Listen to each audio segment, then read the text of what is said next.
Bienvenidos a la Noche Infinita. Antes de comenzar, cuéntanos en los comentarios desde dónde nos escuchas y qué temáticas te gustaría que exploremos en el futuro.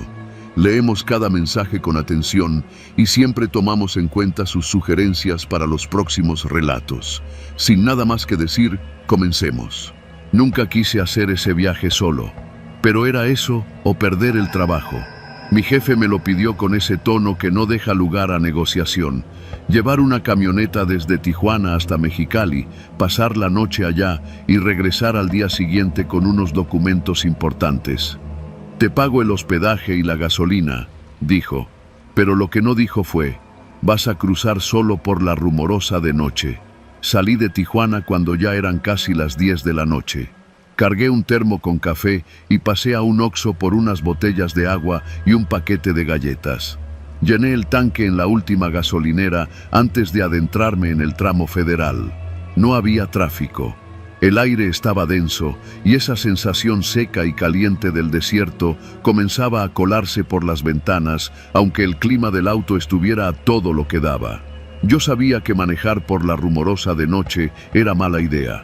Las historias no faltan, que si los frenos se calientan y se quedan pegados, que si las curvas ciegas parecen diseñadas para la muerte, que si el viento puede volcarte el carro en ciertos tramos.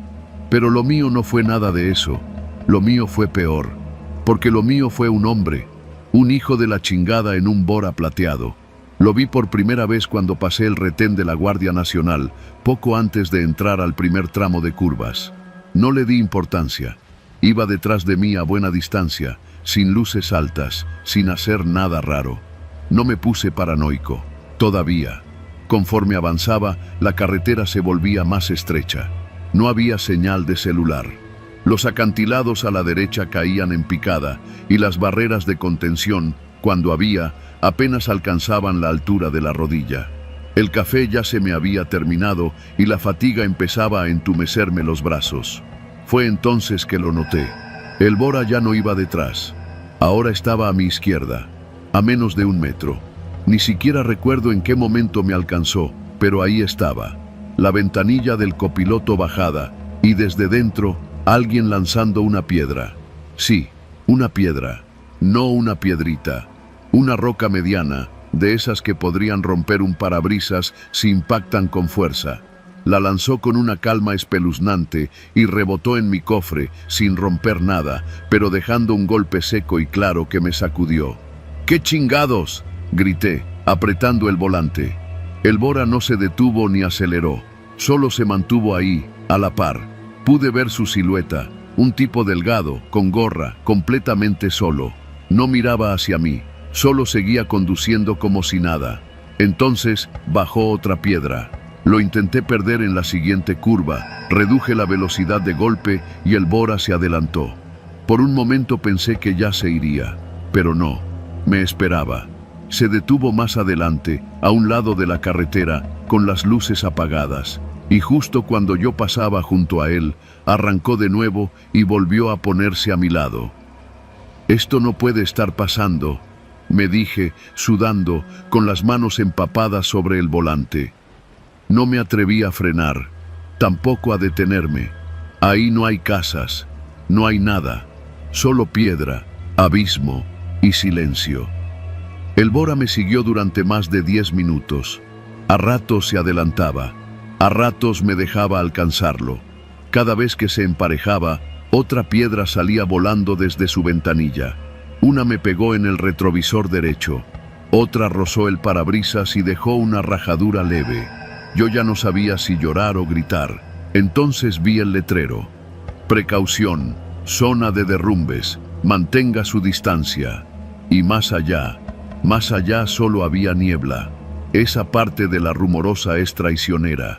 La temperatura baja de golpe y el vapor del calor del asfalto choca con el aire helado del desierto, formando una bruma espesa que te traga los faros. Y ahí fue donde el Bora me empujó. No literalmente, pero sí simbólicamente. Se metió en mi carril, obligándome a orillarme cada vez más al filo. Una rueda llegó a morder la grava suelta. El abismo estaba a centímetros. Un mal movimiento y me caía. Nadie me iba a encontrar en días. Toqué el claxon, grité como loco. El tipo, impasible, solo extendía la mano por la ventana, con otra piedra, como si fuera parte de un ritual, como si estuviera midiendo el momento exacto para tirarme. Pensé en frenar en seco, pensé en acelerar, pensé en estrellarme contra él, pero al final hice lo único que podía hacer. Me fui hacia la izquierda en una curva peligrosa y lo pasé por el acotamiento. El carro derrapó un poco, pero logré controlarlo. Pasé raspando la carrocería del Bora, escuché el rechinido del metal y me fui. No sé cómo no me estrellé. Solo sé que cuando miré por el retrovisor, el Bora ya no venía detrás. Lo había perdido. O eso pensé. 20 minutos después, ya en el tramo recto antes de llegar a la caseta de La Rumorosa, lo vi de nuevo. Estacionado, con las luces apagadas, y esta vez no esperó. Cuando me vio acercarme, salió disparado. Se metió detrás de mí y me siguió hasta la caseta. No quise parar. Me brinqué la fila, le pagué al tipo de la caseta casi sin detenerme y me fui directo a Mexicali sin mirar atrás. Llegué a mi hotel casi a las 2 de la madrugada. Dejé la camioneta en el estacionamiento y entré directo al baño, con las manos temblando. No podía dejar de ver mi reflejo en el espejo, buscando explicaciones. ¿Quién era ese cabrón? ¿Por qué yo? Revisé la carrocería al día siguiente. El golpe lateral estaba ahí. También los restos de piedra en el cofre. No lo imaginé. No fue el cansancio. No fue una alucinación. Fue real. La policía me dijo que no podían hacer mucho. Que sin placas, sin evidencia, sin video, no había forma. Me sugirieron no manejar de noche por esa zona. Han pasado varios meses. Ya no hago viajes largos. Cuando puedo, evito manejar del todo. Pero a veces, cuando salgo a la tienda o me detengo en un semáforo, veo un Bora plateado a lo lejos, y no puedo evitarlo. El corazón se me va a la garganta, porque no sé si es él, pero siento que todavía me está buscando.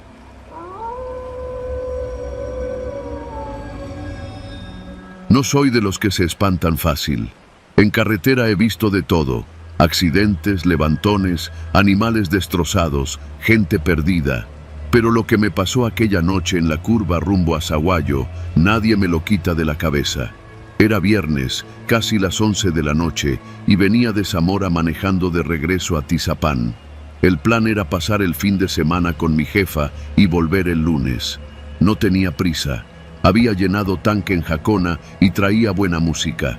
La carretera estaba sola, como siempre a esas horas, apenas uno que otro tráiler en sentido contrario y algún loco rebasando a lo idiota. Ya conocía bien esa ruta.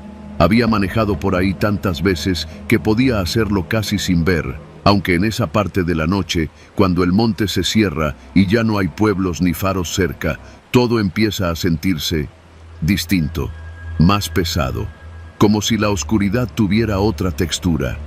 Pasando la Rinconada, antes de llegar a la desviación que lleva al Panteón de San Andrés, vi a un niño parado a la orilla del camino. Pensé que había alucinado, pero conforme me acercaba, vi que alzaba la mano como pidiendo aventón. Tendría unos 8 o 9 años, camiseta blanca, los pantalones sucios, el cabello enmarañado. Lo raro era que no había ni una casa, ni un rancho, ni un coche averiado por ahí. Estaba solo. Reduje la velocidad por puro instinto. A medida que me acercaba, el niño comenzó a caminar hacia el carril, con una desesperación que se me quedó grabada.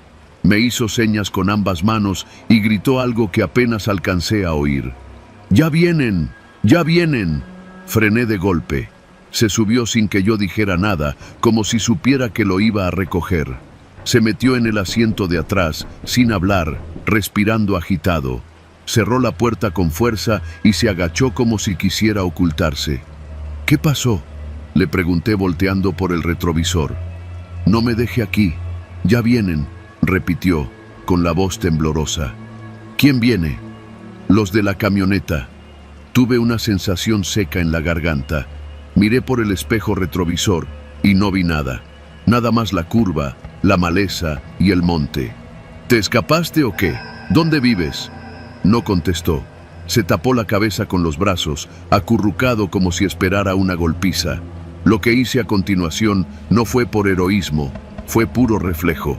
Arranqué de nuevo, esta vez con el pie bien firme en el acelerador. Ni medio minuto había pasado cuando la vi. Una camioneta blanca con faros potentes salió de entre la maleza y se incorporó a la carretera detrás de mí. Iba sin placas. «Verga», murmuré. No aceleraba, pero se mantenía a una distancia incómoda. Encendí las luces altas para ver mejor, y ahí fue cuando noté algo que me hizo erizar el cuero cabelludo. El conductor tenía una gorra, la cabeza agachada, y a su lado, en el asiento del copiloto, había otro cabrón apuntando hacia nosotros con algo que parecía un rifle o un tubo. No pude distinguir bien, pero lo que fuera, no era normal. Apreté el volante con ambas manos y pisé más el acelerador. «Niño, escóndete», le dije. «No te muevas». La camioneta también aceleró. Íbamos a más de 130 kilómetros por hora y ellos seguían detrás, sin importar las curvas ni las líneas discontinuas. Los faros me cegaban por momentos, pero no podía frenar. No ahí. Yo conocía bien la carretera. Sabía que a unos 6 kilómetros estaba una curva cerrada que bajaba hacia una zona más abierta, donde había señal de celular. Si lograba llegar hasta ahí sin que me reventaran el coche, podría pedir ayuda. La camioneta se pegó tanto que por poco me rozan la defensa trasera. Di un volantazo para evitar un bache y casi perdí el control. El niño atrás ni se movía, pero su respiración era lo único que se escuchaba además del motor. «No me dejes, por favor», me querían llevar. «¿Quiénes?», grité sin quitar la vista del camino. «Los mismos que se llevaron a mis primos». Me sentí helado. La camioneta se hizo a un lado como si quisiera rebasarme. No era un juego, no eran tipos borrachos queriendo espantar, era algo más jodido. No pensé, no analicé. Pisé el freno justo antes de una curva y me metí con todo a un camino de terracería. El coche brincó, las piedras golpearon la carrocería y sentí cómo la suspensión crujía, pero logré mantener el control. Apagué las luces y seguí avanzando a ciegas. Detrás de mí, la camioneta pasó de largo. Nos quedamos en silencio, rodeados de monte, tierra suelta y maleza. Me temblaban las manos. El niño sollozaba bajito.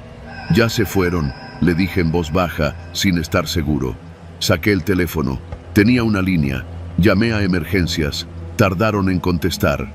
«Carretera rumbo a Sahuayo. Un niño está en peligro». Nos siguieron. Una camioneta sin placas. «Mándenme una patrulla. Estoy cerca del rancho de los Morales, por la terracería», dije rápido, sin respirar. El operador dijo que enviarían una unidad. Esperamos ahí, ocultos, como si estuviéramos en guerra. Tardaron como 20 minutos en llegar. Cuando vi las luces azules y rojas en el camino principal, respiré por primera vez en mucho rato.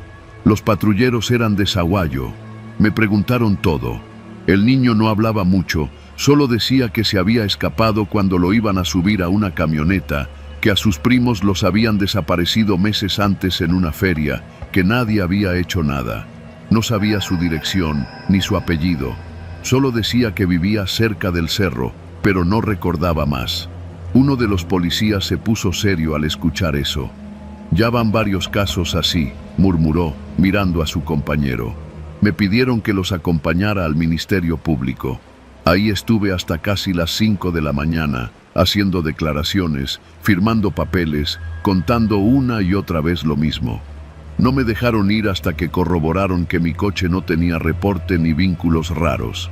El niño quedó en custodia del DIF, pero la mirada que me echó cuando me fui, no la olvido. No era agradecimiento, era miedo. Miedo porque sabía que eso no se acababa ahí. Me regresé a casa con el sol saliendo. No podía dejar de pensar en que, si no me hubiera parado esa noche, ese niño habría desaparecido como tantos otros en este país. Y nadie se habría enterado. Pasaron semanas. No supe más. Llamé a la fiscalía 2 veces. Me dijeron que estaban en proceso. Nunca vi nada en las noticias. Ni una nota. Nada. Pero cada vez que paso por esa curva rumbo a Sahuayo, miro 2 veces hacia el monte, porque sé que por ahí, entre las sombras, sigue esa camioneta, esperando que otro niño camine solo, esperando que esta vez nadie se detenga.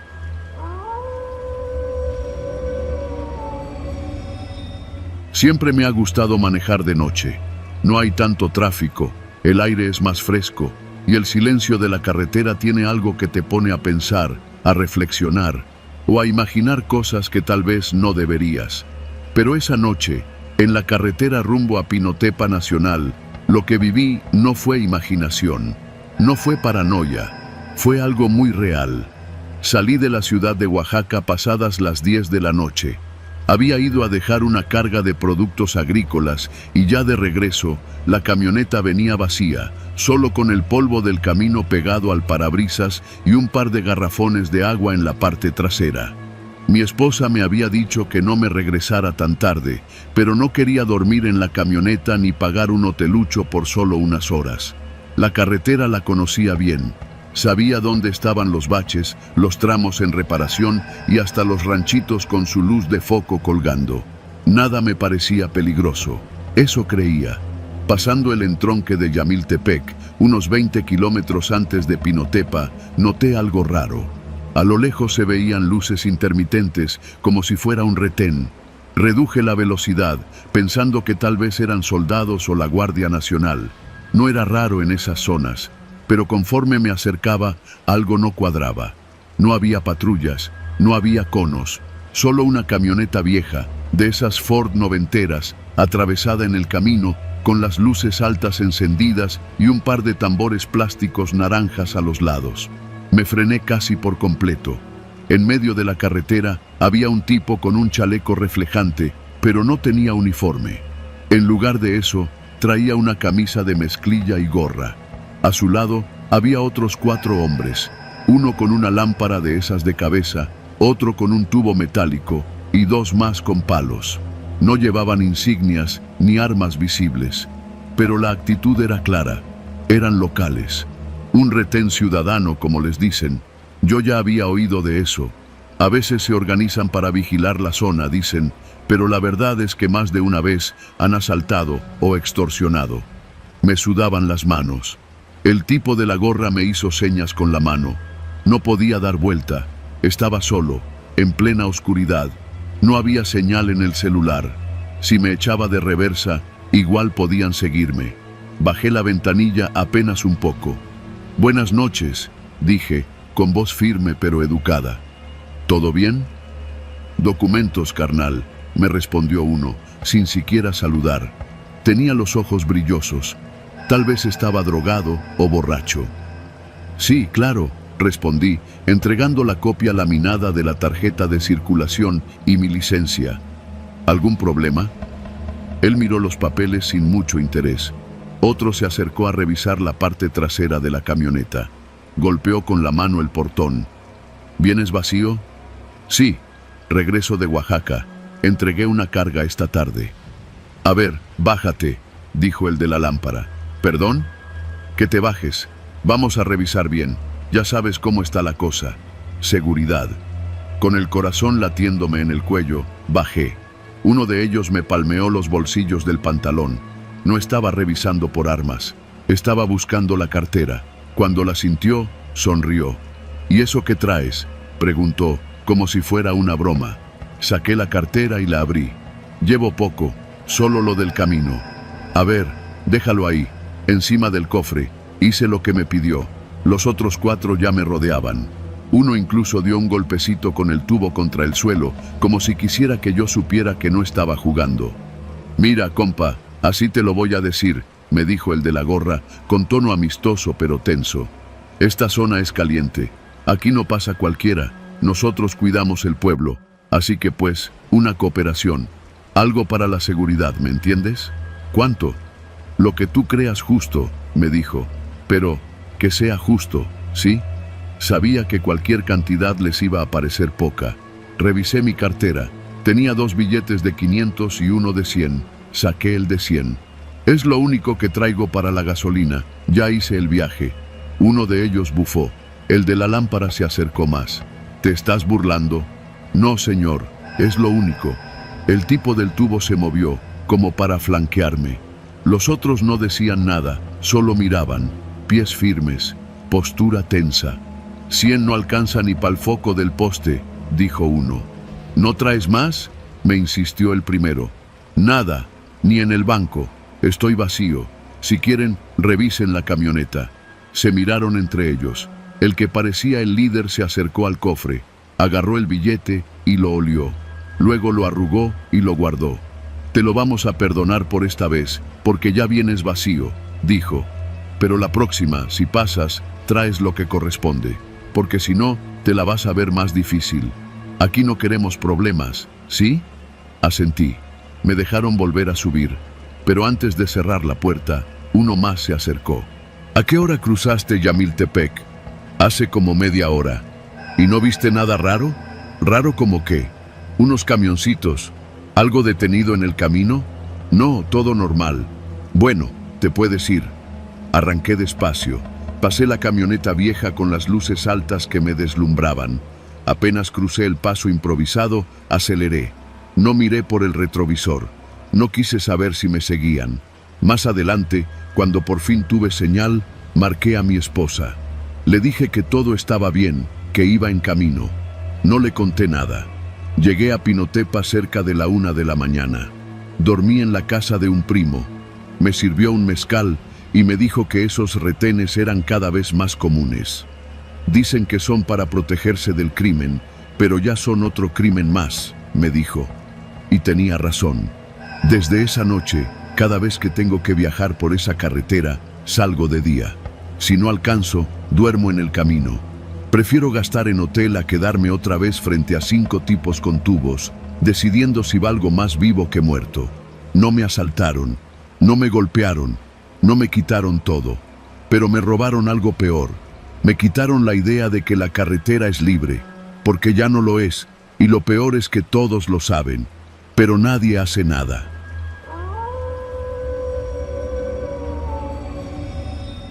Me llamo Andrés, soy maestro rural. Doy clases en una telesecundaria de esas que apenas aparecen en los mapas, escondida en las faldas del semidesierto entre San Luis de la Paz y Doctor Mora, por la carretera federal 111. Durante el día, el sol parte las piedras y las nubes no existen. Por la noche, ese mismo cielo despejado deja que el frío se te meta por debajo de la piel, y el silencio. El silencio es tan absoluto que lo único que uno escucha son sus propios pensamientos, o lo que cree que son. Era un viernes de marzo, ya casi Semana Santa. Me habían dado permiso de salir temprano porque no había muchos alumnos ese día. La mayoría ya andaba ayudando a sus papás en las cosechas o se habían ido con la familia a los pueblos vecinos. Aproveché para cargar gasolina y pasar al banco en San Luis. La tarde se me fue rápido y para cuando tomé de regreso la carretera ya eran más de las 9 de la noche. Yo conozco esa zona. No hay nada. La carretera federal 111 es un tramo solitario que se retuerce entre cerros secos y matorrales. No hay estaciones, ni casetas, ni retenes. Solo un Oxxo a la entrada del pueblo y una gasolinera medio abandonada con una bomba que a veces funciona. Cuando vi las luces rojas y azules a lo lejos, no me preocupé. Pensé que era un retén de rutina. Bajé la velocidad, puse las luces intermitentes y esperé que me indicaran que pasara. Pero no había señal, ni conos, ni cinta. Solo una patrulla parada atravesada en el camino, como si la hubieran dejado ahí para bloquear el paso. Me detuve, bajé el vidrio y puse las manos sobre el volante. Un oficial se acercó por el costado. Era un hombre alto, flaco, con el uniforme estatal, pero deslavado, viejo, como de hace años. No traía nombre visible. Tenía la mirada apagada, como si no me viera del todo. El otro oficial, uno más bajo y con cara de pocos amigos, se quedó junto a la patrulla, sin moverse. «Buenas noches, oficial», dije, intentando sonar tranquilo. «¿Todo bien?» «¿A dónde va?», preguntó sin responder el saludo. «A La Palma. Soy maestro, doy clases en la telesecundaria de allá». El hombre me miró un momento. Luego, sin decir nada más, hizo una seña al otro. Caminó hacia la parte trasera de mi coche y revisó la cajuela. No llevaba nada sospechoso, solo mis libros, una mochila con ropa y una caja con materiales para la escuela. Volvió a mi ventanilla. Traía una linterna en la mano pero no la usó. Solo me miró y dijo: «Bájese del coche». No había razón, pero uno no discute con la policía, mucho menos en un camino solitario. Apagué el motor, tomé mis papeles y me bajé. El oficial me arrebató los documentos sin revisarlos realmente. «Espere aquí», ordenó. Me recargué en la defensa del coche, con los brazos cruzados, mientras el oficial hablaba por la radio de la patrulla. Pero fue ahí cuando noté algo que no me cuadró. La radio no emitía estática. No parpadeaba la luz de transmisión. No había sonido alguno. Solo movía los labios, como si fingiera que hablaba. El otro oficial, el que se había quedado parado desde el principio, se acercó. Traía en la mano unas esposas. No me preguntes cómo lo vi tan claramente en la penumbra, pero lo noté de inmediato. Estaban manchadas. No era óxido, no era mugre, era sangre, seca y negra en las ranuras del metal. «¿Cuál es el motivo, oficiales?», pregunté, dando un paso atrás. «Revisión de rutina», respondió el primero, sin mirarme a los ojos. «¿Con esposas?». No respondieron. El alto hizo una seña. El otro caminó hacia mí. Corrí. No lo pensé. Me lancé al monte, sin importar las piedras ni los matorrales. Escuché los gritos detrás de mí, pasos torpes, pero no disparos. Por un momento creí que me iban a alcanzar, pero se detuvieron. No me siguieron más allá de la carretera. Me escondí entre unos arbustos durante horas, temblando de frío, sin saber si estaban esperándome para llevarme o algo peor. A las 3 de la madrugada, cuando ya no veía las luces de la patrulla y el silencio volvía a reinar, regresé al camino arrastrándome, con miedo de lo que iba a encontrar. Mi coche seguía ahí, con la puerta del conductor abierta y las luces apagadas. La patrulla ya no estaba. No había huellas de llantas. No había rastro alguno. Encendí el coche con manos temblorosas y conduje hasta La Palma sin detenerme. No volví a tomar esa carretera de noche. Nunca. Conté lo que me pasó al director de la escuela. Me dijo que no era el primero al que le ocurría algo así, que otros maestros habían mencionado a patrullas fantasma, pero que no eran fantasmas, eran otras cosas. Hombres con uniforme viejo, armas sin número de serie, sin placas, sin radios, que detenían vehículos en mitad del desierto, siempre por la noche. Uno de esos maestros desapareció en el 2017. Nunca lo encontraron. Desde esa noche, cada vez que paso por esa zona y veo una patrulla a lo lejos, me aseguro de que tenga placas, que sus luces estén activas, que el oficial hable por radio y, si veo las esposas, que estén limpias. Porque esa noche aprendí algo. Los verdaderos fantasmas no flotan ni desaparecen en el aire. Manejan patrullas viejas, fingen ser ley y cazan en caminos donde nadie puede oír tus gritos. Y nadie, absolutamente nadie, los detiene.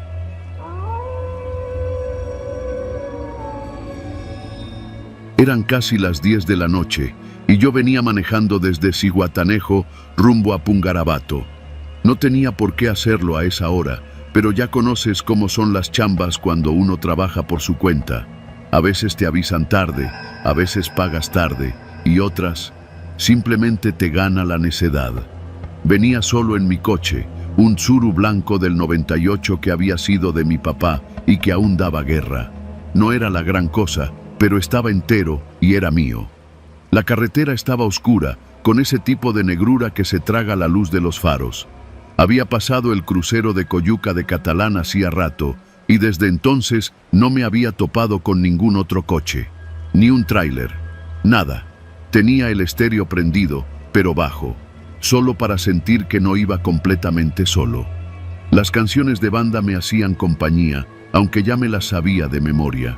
Iba con los vidrios arriba, el clima medio funcionando y los ojos fijos en la cinta de asfalto que se estiraba frente a mí, serpenteando entre cerros y cañadas. Fue entonces cuando lo escuché. «Atención, detenga el vehículo, oríllese a la derecha, baje del automóvil con las manos en alto, despacio». La voz salió de un altavoz, resonando en la soledad como si viniera de todas partes a la vez. Frené en seco por puro reflejo. El corazón me brincó al cuello y por un momento pensé que lo había imaginado. Repito, detenga el vehículo, apague el motor, salga del coche lentamente. Volvió a sonar, más clara, más cerca. Volteé el retrovisor y entonces los vi. Un pick-up negro, sin placas, con luces altas apuntándome directo al espejo. A través del deslumbramiento no alcanzaba a distinguir si era una patrulla o qué diablos era. Pensé en huir, lo juro, pero el camino estaba oscuro, lleno de curvas, y mi carro no iba a ganarle a nadie en esa carretera. Además, si eran policías de verdad y me daba a la fuga, peor. Pero si eran lo otro, no sabía qué hacer. Me quedé con las manos en el volante, temblando. En eso, la voz sonó una vez más. Con las manos a la vista, apague el motor.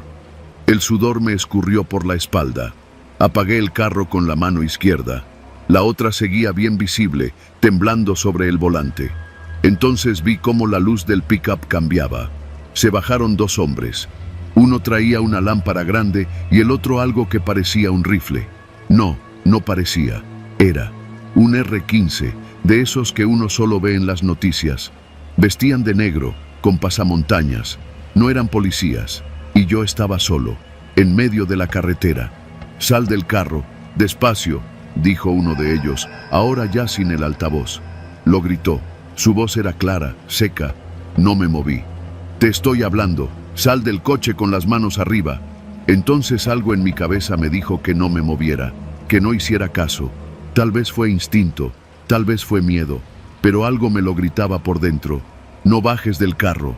Así que me quedé quieto, como estatua. Uno de ellos se acercó al coche. Caminó despacio, rodeando por el lado del copiloto. Con la lámpara me apuntó directo al rostro. No podía ver su cara por el pasamontañas, pero sentí cómo me escaneaba. Me revisó, me juzgó. ¿A qué te dedicas, carnal?, preguntó, golpeando la ventana con los nudillos. No respondí. ¿Vives por aquí? Seguía sin contestar. El miedo me tenía mudo. ¿No quieres hablar, cabrón?, dijo, más molesto, y golpeó de nuevo, esta vez más fuerte. El que traía el arma se acercó también, por mi lado. Levantó el rifle y lo apuntó al cofre. Lo bajamos, güey, a la verga. Espera, dijo el de la lámpara. Este vato trae cara de que sí se caga si le hablas fuerte. Nomás míralo. Entonces se agachó un poco y me habló con tono más suave. ¿Vienes de Zihuatanejo? ¿De Petatlán? ¿Eres de por aquí? ¿Tienes familia en Pungarabato? Tragué saliva. Algo me decía que no respondiera, que cualquier cosa podía ser usada en mi contra, literal. Mira, nomás queremos saber quién eres. ¿A qué vienes? Está pesado el camino, carnal. No andamos deteniendo a cualquiera. El otro ya tenía el dedo en el gatillo. Lo vi. No era un juego. Entonces, no sé cómo, me salió la voz. Soy mecánico. Me llamo Javier. Voy a ver a un cliente. Le tengo que entregar una pieza. Me habló en la tarde, que era urgente. No más eso. La respuesta salió cortada, nerviosa, pero verdadera. Los dos se miraron. El de la lámpara se levantó, como evaluando mi historia. ¿Y por qué tan noche? Porque el cabrón paga bien, dije, sin pensar mucho. Me dijo que si llegaba hoy, me daba 1000 más. Silencio. ¿Llevas la pieza en el carro? Asentí. El de la lámpara se alejó un poco y habló por radio. Alcancé a escuchar que decía, ya lo tenemos, revisando. En ese momento sentí que el tiempo se detenía. El que traía el arma no dejaba de apuntarme. Me ardían los ojos. El sudor me caía por las cejas. Las manos clavadas al volante me dolían de tanto apretarlas. Ábrele la cajuela, dijo al fin el de la lámpara. No traigo control. Se abre con llave. Mentí. La verdad, no quería mover las manos. El tipo se acercó al cristal de nuevo. Dámela. Metí la mano al bolsillo del pantalón lo más despacio que pude.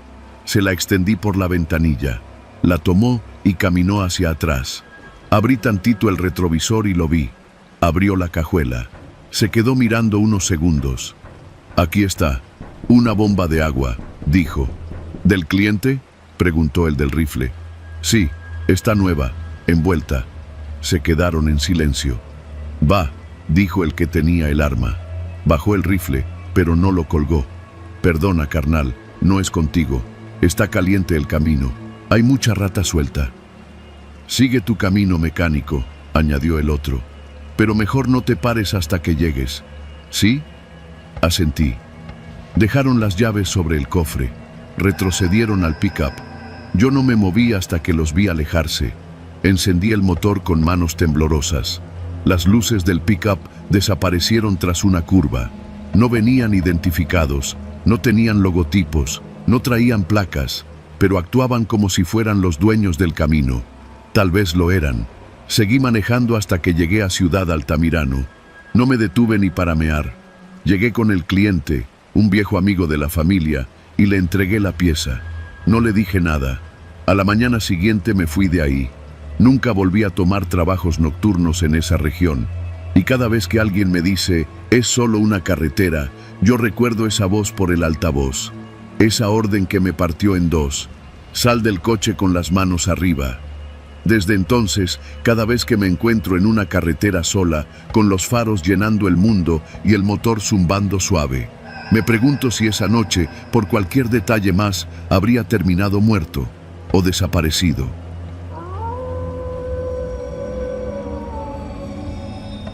Llevaba más de 6 horas manejando desde Chihuahua capital. Mi destino era Parral, una visita familiar que había postergado por meses. Salí tarde, y cuando me di cuenta ya eran más de las 9 de la noche, y la carretera se había vuelto un corredor oscuro de asfalto y luces lejanas. Siempre me ha gustado manejar de noche. Hay algo en la soledad del camino, en el zumbido constante del motor y la línea amarilla que se estira sin fin frente a ti. Pero esa noche, no sé, había algo raro en el ambiente. La radio apenas agarraba señal y mi celular ya no tenía cobertura desde hacía más de 20 kilómetros. El aire acondicionado se había descompuesto desde hacía días y traía la ventanilla entreabierta para no quedarme dormido con el calor seco que subía del piso. Justo pasaba por un tramo solitario, cerca de un pequeño poblado que apenas si tenía nombre en el mapa, cuando lo vi. Un auto negro, polarizado, que se me emparejó sin aviso. No venía rápido ni me rebasó, simplemente se puso a mi lado, a la par. Al principio no pensé mal. Tal vez solo era coincidencia, pero lo que me inquietó fue que no pasaba ni se quedaba atrás, solo se mantenía a mi lado, como si quisiera que lo notara. Bajé un poco la música por si acaso, y entonces pasó.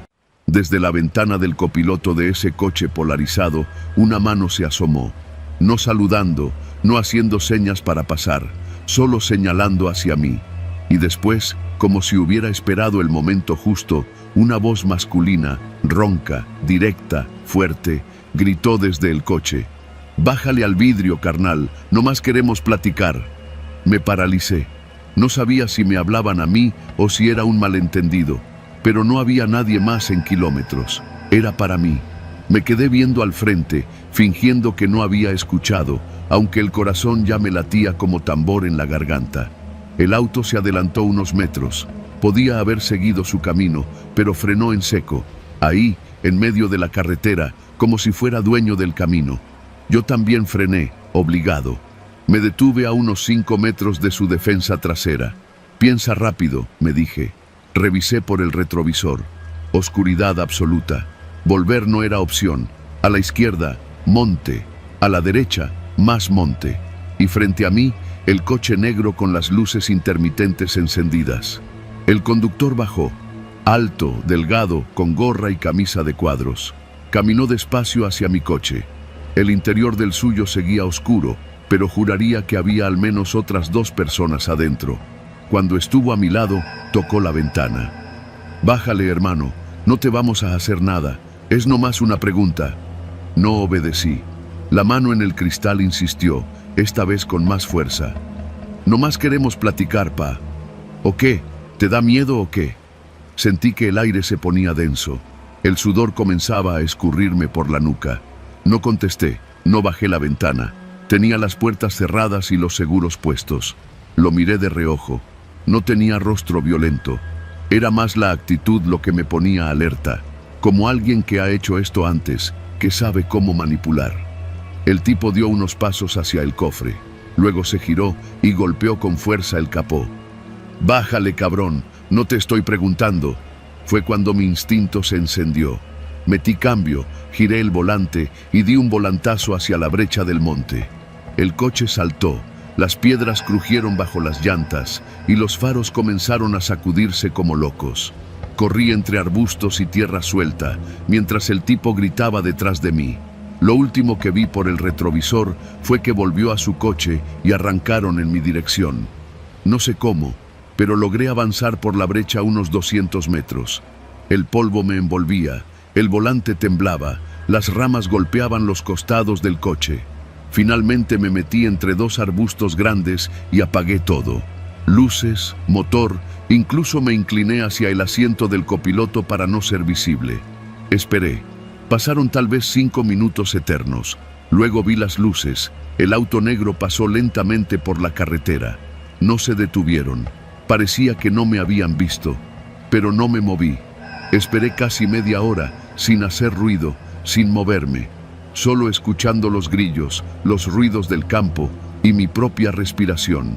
Cuando sentí que era seguro, prendí el coche otra vez y regresé a la carretera, yendo lento, con las luces apagadas. Después de un par de kilómetros, ya con los nervios más templados, volví a encender los faros. No había rastro del auto, ni en retrovisores, ni más adelante.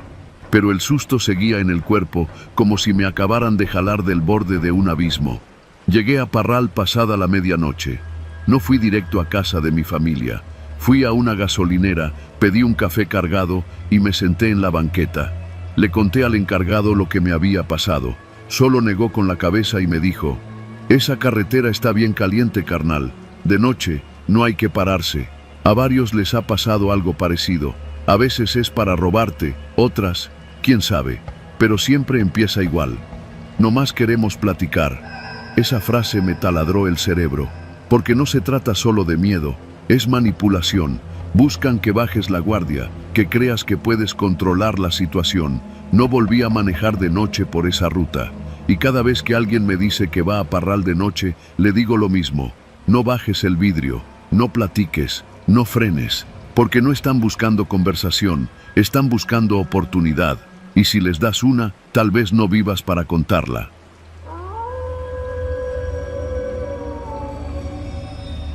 Trabajo en mantenimiento industrial, de esos que entran a las fábricas cuando ya nadie más quiere estar ahí. La mayoría de las veces hago traslados nocturnos porque me gusta evitar el tráfico y porque me relaja conducir con la carretera medio vacía y la música a buen volumen. Pero esa noche no me relajé. Esa noche algo cambió. Era un viernes de finales de octubre y venía regresando de una planta en Minatitlán. Ya había anochecido cuando salí, así que me detuve en una gasolinera que está a las afueras de Acayucán, justo donde empieza el tramo largo y recto de la carretera federal 180D. Me gusta cargar ahí porque además del Oxxo, tienen baños limpios y venden café decente. Eran como las 9 de la noche. Había poca gente. Solo un tráiler cargando diésel y una camioneta blanca estacionada cerca de la tienda. No le presté atención. Pedí el tanque lleno, usé el baño y me compré un sándwich, un Gatorade y una bolsita de cacahuates. Estaba cansado pero bien. Aún me faltaban 2 horas y media hasta llegar a mi casa en Veracruz Puerto, pero estaba acostumbrado. Salí tranquilo. Encendí el estéreo, subí un poco el volumen y tomé la carretera. En cuanto pasas los últimos focos de la gasolinera, el camino se vuelve una cinta negra interminable, rodeada de matorrales bajos y pastizales. Sin curvas, sin nada, solo el camino y tú. Apenas había recorrido unos 10 minutos cuando noté algo en el retrovisor. Luces, un coche detrás de mí. No me pareció raro al principio. Es común que uno que otro vehículo agarre ese tramo a esa hora. Lo extraño fue que el coche se mantenía exactamente a la misma distancia desde que lo vi por primera vez. Ni se acercaba ni se alejaba. Será coincidencia, pensé. Bajé la velocidad un poco para que, si quería rebasarme, pudiera hacerlo. Pero no lo hizo. También redujo la velocidad. Se mantuvo siempre, digamos, a unos 15 o 20 metros detrás. No sé en qué momento dejé de concentrarme en la música. Solo escuchaba el motor y ese constante reflejo en el retrovisor. Era un coche oscuro, tal vez gris o negro.